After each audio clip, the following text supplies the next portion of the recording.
Agora, galera, eu vou falar de uma empresa bem interessante, que é a G2 Investments, tá? Porque ao mesmo tempo que ela é interessante, ela é complexa de analisar, ela é BDR, mas que eu acho que a gente tem muito que aprender assim também com esse tipo de empresa, para a gente não ficar limitado nossas análises aqui a somente VEG, Itaú e Engie, tá? Então, assim, vamos evoluir, né, como investidores, vamos buscar novas fontes de crescimento aqui, de aprendizado, para a gente poder evoluir também, tá? Então, analisando agora a G2D Investments, que é a G2DI 33. Então, assim, eu não invisto em BDR, nem recomendo ser invisto, mas como fonte de aprendizado, eu acho que vale a pena a gente gastar um tempinho aqui para analisar, tá? Então, já deixei separado tudo aqui, alguns pontos positivos e negativos da empresa, então vocês vão entender bem aí como é que faz para analisar uma empresa diferente aí do normal. Então, ela investe em companhias baseadas em tecnologia de alto crescimento e potencial de se tornarem líderes em suas indústrias, principalmente em venture capital e private equity. Então, uma empresa que é basicamente uma holding que pega o dinheiro dos investidores e compra outras empresas com alto potencial de crescimento, que a maioria delas normalmente dá errado, mas as poucas que derem certo compensam no longo prazo todas essas que deram errado no histórico. Então, esse é o objetivo de um fundo aí, uma venture capital, um private equity, que é basicamente você ter grandes retornos em poucas empresas para que esses grandes retornos dessas poucas empresas compensem os retornos péssimos de outras empresas aí, da maioria das empresas que vão quebrar ou vão sumir do mapa. Tá? Então é um modelo de negócio interessante, mas não é para amadores. Tá? Para você se meter nesse mundo, você tem que entender muito, principalmente de gestão, porque governança é tudo nas empresas. Se você investe em empresas que não têm uma boa governança, a tendência é que, mesmo que o produto tenha um grande potencial, o serviço tem um grande potencial no futuro, não necessariamente isso vai ser bom para os acionistas, bom para ser sócio. Tá? O free float acaba distorcendo um pouco, né? Porque acaba sendo BDR, muitas vezes aqui distorce da realidade. É uma empresa que tem sede nas Bermudas, então já fica aí de olho, tá? Vários controladores aqui, ó, todos das Bermudas, um dos Estados Unidos ali. Fundada aí há 2 anos, mas tem um histórico grande aí do contexto todo, vou falar um pouquinho mais. Remuneração dos administradores, bem de boa aqui. Aqui estão algumas empresas do portfólio. Não esperem muito dividendo, tá? Aqui agora, endividamento. E assim, né? Outra empresa que fez a IPO em 2021, lá em maio, e já caiu quase 50%. Então, entendendo um pouquinho melhor sobre como que ela surgiu, ó, o embrião surgiu há 20 anos, nessa época. Pô, tá ruim de ver aqui. Nessa época, a GP Investments foi líder em Venture Capital, investindo em startups relevantes que formaram a infraestrutura da internet que conhecemos no Brasil. Então, algumas empresas, Submarino, Web Motors, IG, Mandic, Patagon, entre outras, foram algumas que fizeram parte do portfólio. E nesse período, a GP Investments apoiou no seu portfólio a criação da Endeavor Brasil, oferecendo não apenas infraestrutura, mas principalmente conexões de negócio e mentoria a empreendedores. Desde então, a Endeavor disseminou o conceito de empreendedorismo de alto impacto, blá, blá, blá. E há 6 anos, o conceito da G2D começou a tomar forma concreta quando a GP Investment desenvolveu sua estratégia de investimento em tecnologia, levando em consideração todas as lições aprendidas nas últimas décadas. Gargalos presentes na primeira onda da internet já não existiam mais e tal. E ele decidiu buscar a oportunidade de investimento no Brasil, incubar uma gestora independente de Venture Capital no Silicon Valley e criar um veículo de capital permanente em Londres para investir em marcas disruptivas de consumo nos Estados Unidos e Europa. Então, aí, agora ele é a G2D é um veículo permanente que permite aos acionistas investir em empresas inovadoras que usam tecnologia para escrever o futuro. Basicamente isso, né? Exatamente o que eu acabei de falar. Tem uns dados interessantes que a gente pode ver aqui na apresentação da empresa. Então, ó, foca em empresas de tecnologia de alto crescimento em estágio pré-IPO no Brasil, Estados Unidos e Europa. Investe em empresas lideradas por empreendedores excelentes. Exatamente aquilo que eu falei sobre gestão. Então, se os líderes, os empreendedores não forem bons, a tendência é que, por mais que o produto ou serviço seja bom, a empresa não consegue se desenvolver. Depois, quem quiser ver, assiste a série no Apple TV Plus do WeWork, We Crashed, e da Uber no Paramount Plus. Vale a pena, tá? Super Pumped da Uber, tá? Vale a pena para você entender exatamente isso aqui, tá? Porque são modelos de negócios promissores, mas com péssima gestão, péssimos gestores. Investimentos em tendências seculares, crescimento, disrupção tecnológica e tal. E aqui algumas empresas do setor. Ó. No Brasil, Estados Unidos e Europa, 46% do NAV, que é basicamente aí o Net Asset Value, que é o valor dos ativos, tá? que ela detém em portfólio. Algumas empresas aqui, ó. Investimentos diretos Blue, Quero Educação, Digibi, 2TM, CERC. Não sei se você já ouviu falar de alguma dessas empresas, mas estou trazendo aqui o que a empresa traz. Né? 51% do NAV, empresas dos Estados Unidos e Europa. Ó, então, empresas que têm potencial de crescimento, né, na Europa e Estados Unidos. Ó, companhias disruptivas de consumo e Venture Capital no Vale do Silício. Algumas aqui, ó, Zendrive, Fair, Farmers, Tala, OpenGov. Tá? Então, são algumas do portfólio. Ele traz alguns highlights aqui do mercado e tal, que falou que a janela de IPO fechou, o volume de unicórnios caiu, que é empresas com mais de 1 bilhão. Aí vem comparando a cotação dela. E falando aqui do portfólio dela, como é que está separado hoje. Então, no Brasil, exterior, 46% Brasil, 54% exterior, então que demonstra uma carteira equilibrada, tá? Então, 46% marca de consumo, fintechs brasileiras 38% e outros aí, o resto. Aqui alguns detalhes das empresas investidas. Então, Moss e Bitso. A Bitso fechou parceria com a Tokens, MOC, para compensar carbono. Tá? A Notco traz opção de leite 100% vegetal para casa do pão de queijo, então vem usando aí o Not Milk, vocês já ouviram falar. A iPad lança a edição limitada de snacks do filme Minions. E vem falando outros detalhes, não vou ficar entrando aqui em cada detalhe. Ó, empresas com parceria com grandes marcas, a Burger King Chile, a Notco também lançou produtos aí, sanduíches e nuggets à base de plantas. A Diaper fez parceria aí com a Whole Foods, tá? Para distribuição dos seus produtos em lojas físicas. A Seed vem aí, parceria, vem da Janssen Pharmaceutical Company, da Johnson Johnson, onde ajudou a lançar a Janssen Human e atuou como diretor. Aqui me falando da parte também das fintechs dos Estados Unidos, ó, explicando cada uma. Eu achei muito legal isso aqui, tá? Porque ficou fácil de entender em poucas linhas o que cada empresa faz. Então isso é importante para quem está pensando em investir na empresa entender de forma fácil, que não seja tão complexo, né? Você tem que ficar estudando horas e horas para entender. Mas é isso. E aí,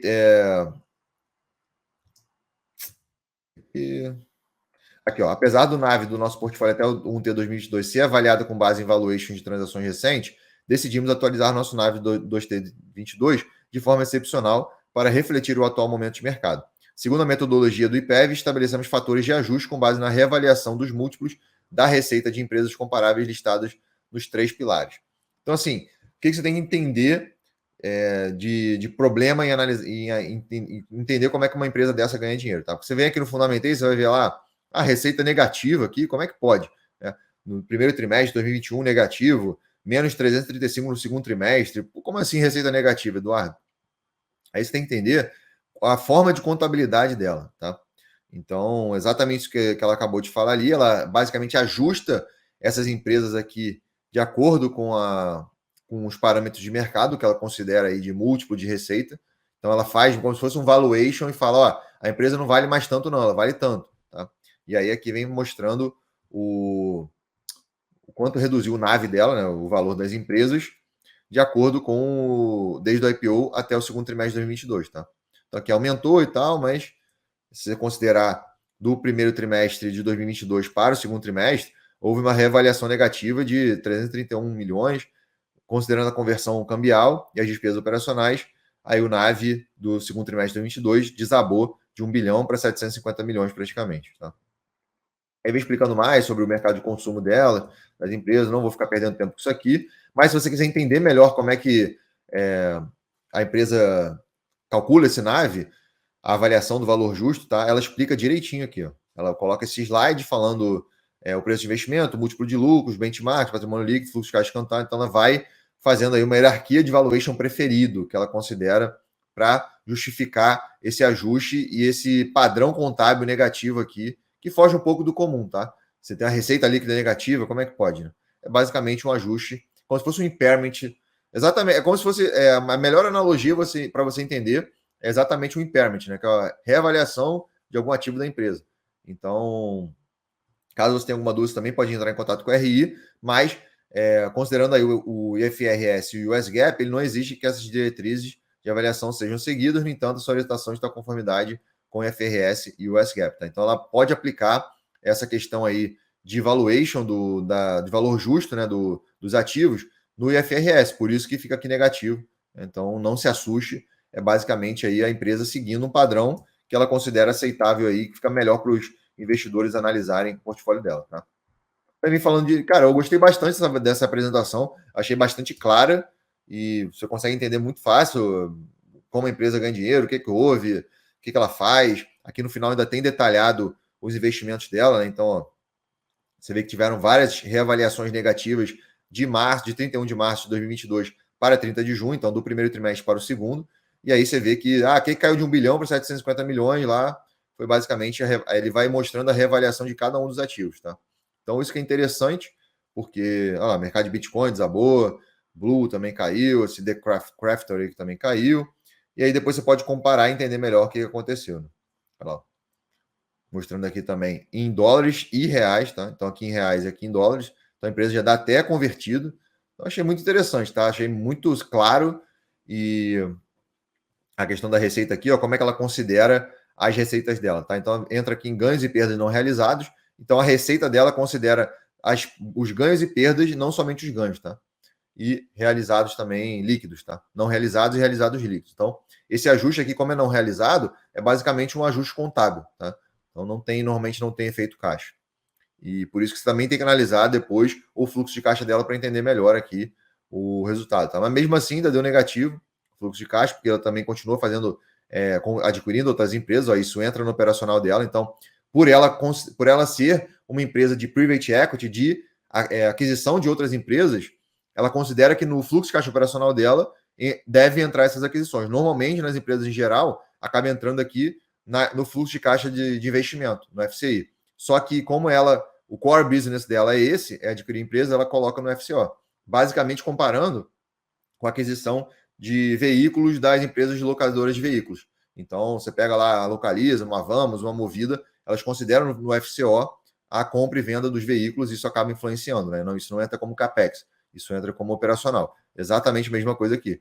Deu para ver claramente que ela considera essas aquisições de empresas como operacional, tá? E aí, explicando um pouquinho melhor como é essa composição do capital social dela, dito isso, né, entendido, eu acho que um risco grande que você tem que ficar de olho é que ela foi constituída em 2020, né, e tal, em adquirir empresa no Brasil e outros países, mas foi constituída nas Bermudas. Em 13 de maio de 2021, ela fez a Bolsa de Valores de Bermudas aprovou incondicionalmente a listagem de negociações das ações de classe A, e o registro da oferta foi concedido na CVM em 14 de maio de 2021. Em 26 de agosto de 2021, a G2D aprovou, por meio da reunião do Conselho de Administração, a oferta pública de subscrição dos recibos depositários BDRs, cada um representando uma ação de classe A da companhia. Então, é 1 para 1. Cada BDR aqui da empresa, então cada G2DI 33 equivale a uma ação de classe A da empresa. E a emissão foi pelo Bradesco para investidores brasileiros, e aqui embaixo vem explicando um pouquinho melhor, né? A posição de estratégia de investimentos e tal, tornando-se lícitas, as ações ordinárias de classe A são negociadas nas formas de BDR, na Bolsa de Valores do Brasil, na B3, sobre o código GPIV, negociadas na Bolsa de Valores de Luxemburgo. Então, onde é Luxemburgo? Então, a empresa sediada nas Bermudas, listada na Bolsa de Valores de Luxemburgo, com BDR no Brasil. Tá? Então, onde é Luxemburgo, Eduardo? É aqui na Europa. Fica perto da Bélgica ali, Alemanha, Países Baixos, França, Suíça, bem na meiuca ali.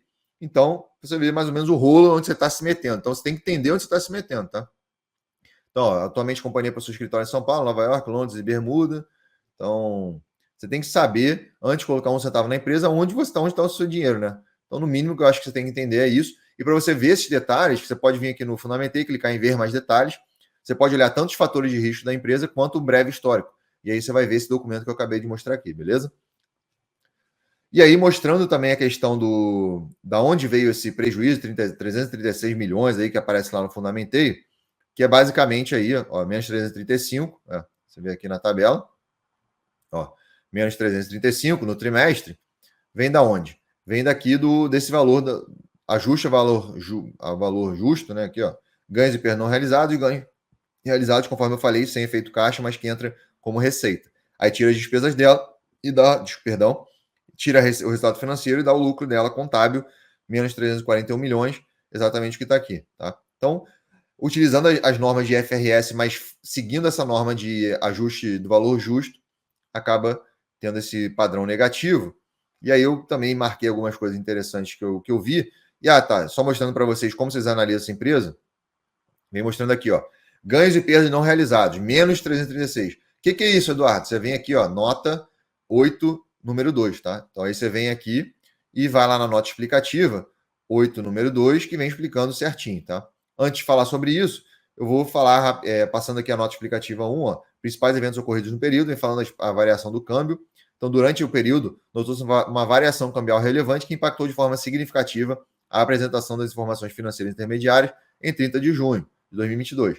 Em dezembro de 2021, a taxa de fechamento do dólar foi 5,58, em 31 de março foi de 4,73 e em 30 de junho foi de 5,23. Então, essa flutuação representa inicialmente uma redução de 15% no câmbio do primeiro trimestre de 2021 e uma redução de 7% da taxa de câmbio no segundo trimestre, comparado ao fechamento. Então, cabe ressaltar que não houve transações relevantes no trimestre, que grandes variações de saldo patrimoniais são decorrentes da flutuação do câmbio. Então, tem que aceitar também que o câmbio varia bastante o resultado dela, tanto que na apresentação aqui ela coloca tanto o resultado em dólar, né, o fluxo de caixa está em dólar, a DRE também aqui está em dólar, balanço patrimonial está em dólar, então muitas vezes as pessoas preferem até analisar direto em dólar do que em reais, tá? Que acaba tendo uma distorção ainda mais. Mas aqui no Fundamentei, como ela é uma BDR, a gente utiliza os dados que estão na CVM, já convertidos.